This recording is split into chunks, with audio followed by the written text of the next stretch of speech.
Hello, my friend. Have you ever had something to say and then suddenly went quiet? Have you ever stumbled through a conversation only to think later, that's what I should have said? Do you ever feel like what you're saying is getting completely lost in translation? Well, you are not alone, my friend.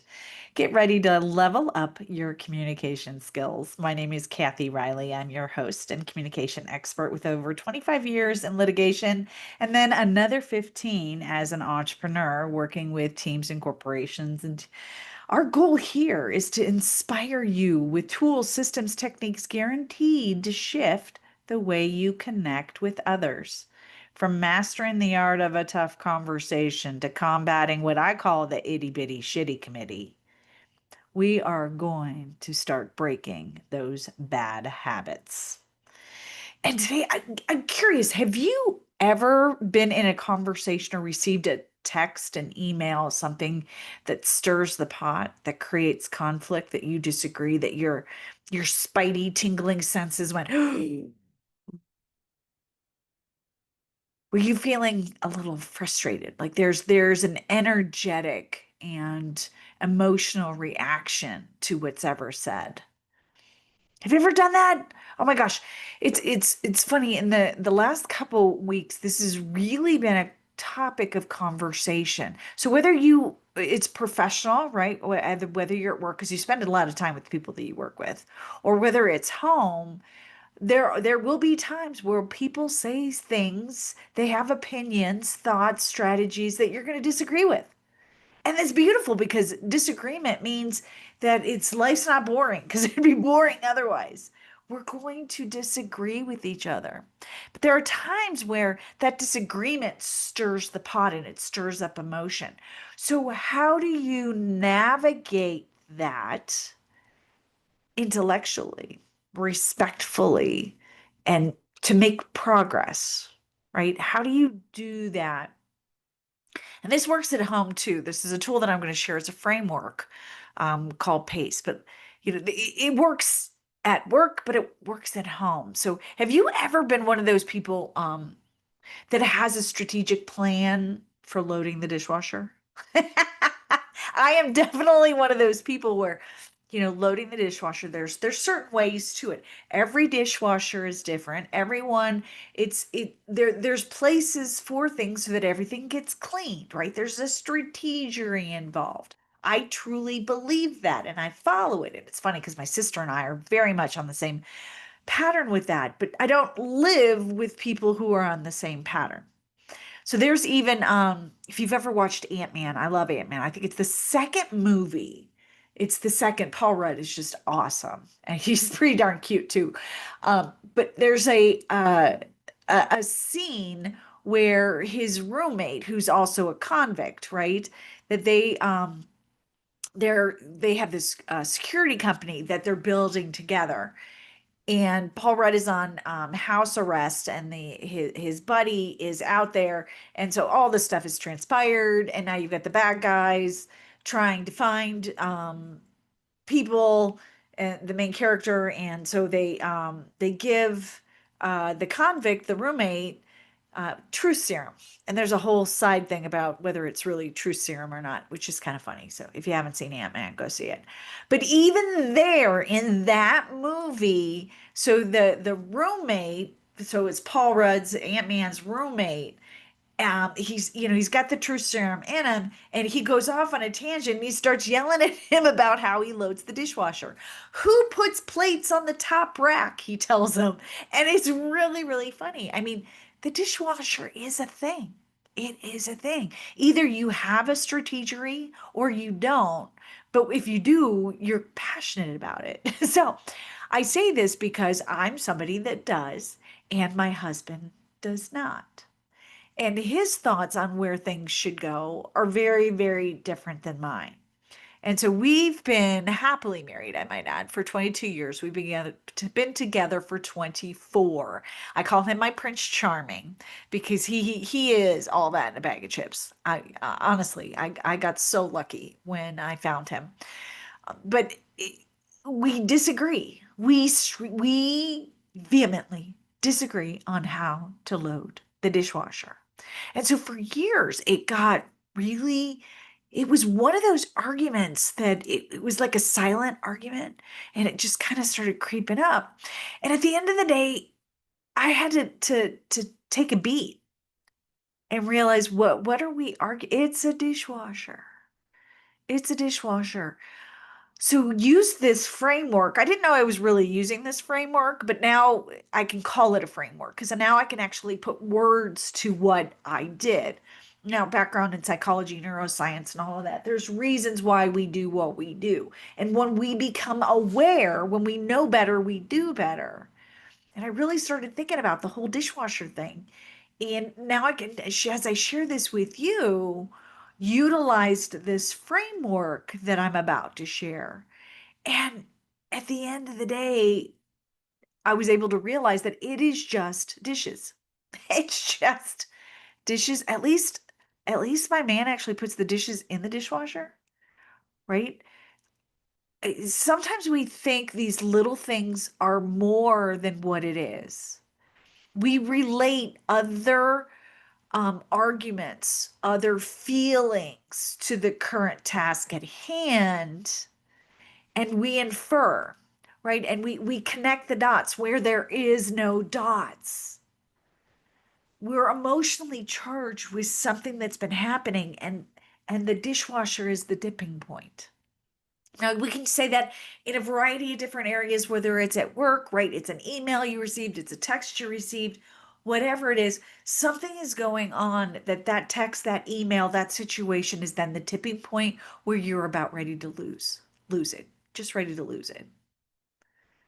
So when you are feeling that way, when you are feeling that way, when a conversation, when an email, when a text, when you receive it, and you feel that emotional charge, because you're going to feel it and you know you feel it, pay attention and implement PACE.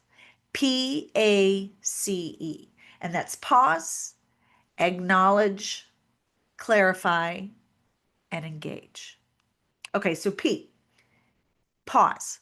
Take a step back. We are in the situation, whether it's verbal, whether it's written, whatever, our emotions are charged. Effective communication does not happen through emotions. Let me say that again. Effective communication does not happen through emotions. So pause. But that doesn't mean the emotions should be hammered down. Just pause, take a beat. And when you're it's verbal, right? When you're face to face, say, I need to take a moment. I need a moment. I need a moment. It's okay people were like, oh, because then they'll know something is triggered, right? You say, okay, you need a moment. I just need a moment. Take the moment. When you get that email, text, message, whatever it is, take a beat. I like to give 24 hours. If it is something, otherwise you're grabbing, your phone, you're grabbing whatever, and you're just like, you little, you go off on a tangent. Don't go off on a tangent. Take a beat. Pause. Pause. Acknowledge and assess. That's the A. Acknowledge and assess. Yes, you have feelings. Guess what? You're human. I have feelings. You have feelings. We all have feelings. What happens often is tonality is confused through communication, through written communication. You can't hear it. You don't understand, you don't know what the tonality is. So what is meant for tonality and what is received are two very different things. And in written communication, it's even more of a priority to pause and assess and remove the tonality.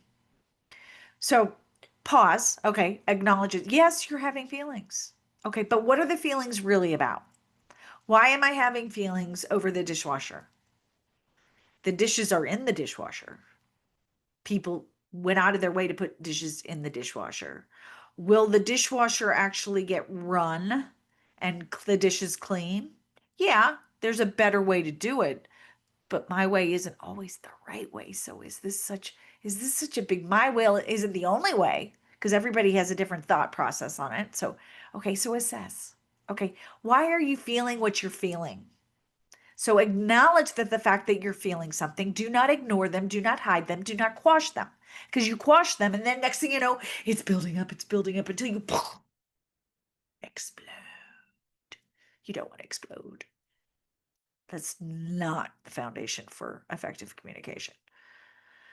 So acknowledge them, assess them. What are we really talking about? You're feeling frustrated. Great. Frustrated about what? And you do this in your head. You do this internally. You don't have a dialogue about it. It's all about you, baby. It's all about you. So assess and then get clear.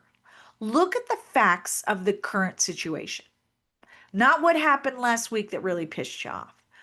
What is happening right here, right now? What are the facts? Strip away emotions, strip away tonality, strip away assumptions. If you don't know and you're making assumptions, now is the time to get clear. And that's the third. So C is clarity, clarify, put together the next best question to clarify. And you know what? Through acknowledge, reaction, and clarify, if you get curious, curiosity eliminates chaos, my friends. Curiosity eliminates chaos. So get really, really curious about what it is that you're really dealing with, and get curious about why they think differently. They are bringing this up that you don't understand why they're doing. Get curious and create questions that you can ask them to gain that clarity. I'm really curious. I don't see your viewpoint here. Can you help me understand? You know, I'm really curious why, after 101 times of me telling you how to load the dishwasher, that you can't do it. And I did have this conversation with my husband. And at the end of the day, he's like, I I loaded it the way it's supposed to be loaded. The plates are in the right spot for plates, the bowls are in the right. He just put it in a different area, right? But it's all in the right area. I like having this is you can make fun of me. That's okay. I give you permission to make fun of me. I like having all the forks in one section and all the spoons in one section and all the knives in one section. It's easier to unload. That's my strategy with that. He does not abide by that. That is not it gets clean. The fork is next to the spoon. Ooh, ah. Right? So we had clarifying questions, because part of it was, and this was years ago that we had this conversation. It was me thinking and reading into the situation. He's not listening. He doesn't care that I care, right? We infer so much more to the argument, to the disagreement, than is really there. And he's like, honey, I'm just trying to get it in the dishes and get them clean. Right? And at the end of the day, that's what I want too. At the end of the day, we both want clean dishes. So our goal is the same. Our methodology may be different. And it doesn't mean we disrespect each other. We just have different paths to get there. So getting really, really taking a pause, acknowledging the feelings, getting really, really clear on the facts of the situation, then that's when you engage. That's when you engage and ask the clarifying questions. You get really, really curious. And you do that without the emotions. So you're calm, you're collected, right? And you are clear. And you're gaining additional clarity that the two of you get on the same page. The language then focuses on the solution, not what's stirring the pot, not your emotions. You make me feel, I'm so mad when you do that. Nope, put that all aside. It's about the situation. It's not about your emotions. Because emotions, we often don't feel like it, right? We feel like, I don't feel like working out. I don't feel like doing this. Feelings have nothing to do with a lot of our projects, our tasks, our happiness. Yeah, we want to work out. We want to get healthy. We want to lose weight. We want to build muscle. We want to feel good. But when we get up in the morning, we don't feel like working out. It's not about feeling like it. It's about what's the intention, what's the focus, what's the goal, and how can we take the feelings and the emotions out of it to be strategic. And implementing PACE, my friends. PACE is the framework to navigate when we don't agree, when there's conflict, when somebody is stirring the pot, when you're stirring the pot. Right? Implement PACE. Pause, acknowledge, and assess. Clarify, get clarity on what is the big issue and get curious. And then, and only then, do you actually engage. You guys, this is a powerful framework that you can implement today. Write this down. Write PACE on a post-it note. Stick it on your refrigerator. Stick it on your desk. Stick it on your phone. Put it somewhere. Pace yourself. When it comes to communication, yes, we're the human race, but we do not need to be racing through communication. We need to pause, assess, acknowledge, clarify, get curious, and engage. Pace. Oh, so good, so juicy. All right, my friend. So that's a wrap for today's episode of Breaking Bad Communication. I really, truly appreciate you tuning in and listening to this. But before we sign off, don't forget to subscribe. We like subscribers, and share this. If you know somebody that could resonate, share this. Tag somebody.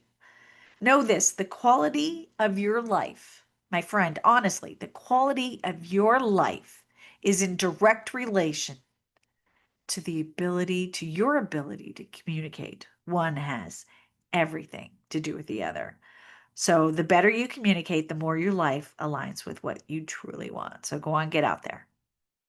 Use your voice, own your words, make them count and work for you. Giddy up, my friend.